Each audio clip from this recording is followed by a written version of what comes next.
A Texas woman who challenged the state ban on most abortions has now left Texas to receive an abortion in another state. Hello, I'm Steve Eager. Hello, everybody. I'm Heather Hayes. Doctors told Kate Cox that her fetus has a fatal condition and that also jeopardizes her health.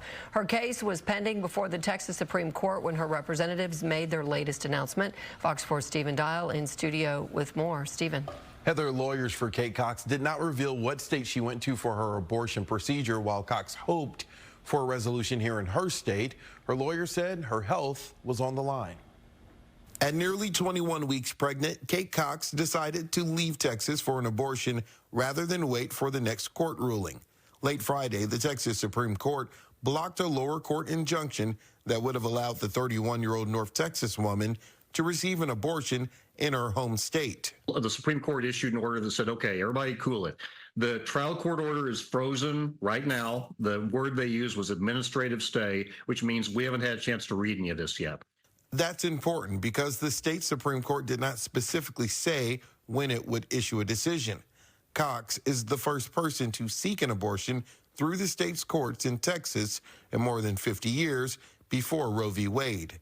Doctors told Cox that her fetus had a lethal condition and that carrying the baby to term could impact her health and ability to have another child.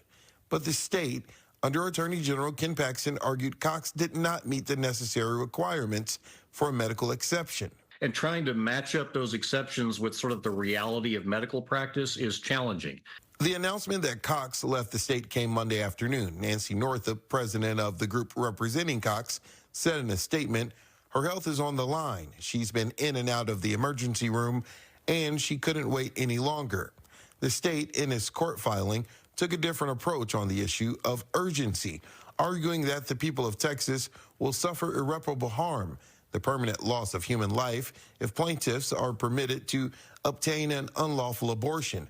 Paxton's filing also argues that the lower court injunction created a template for future court challenges, saying that's easy to scale up to give it to lawyers in different counties. And it influences proceedings in other states with strict abortion bans.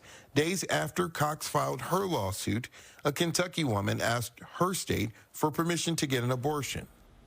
Now, of course, there's no law preventing Cox or any woman from going to a state where abortion is legal. We are awaiting a response from Texas Attorney General Ken Paxton. All right, Stephen Dial in studio tonight. Stephen, thank you.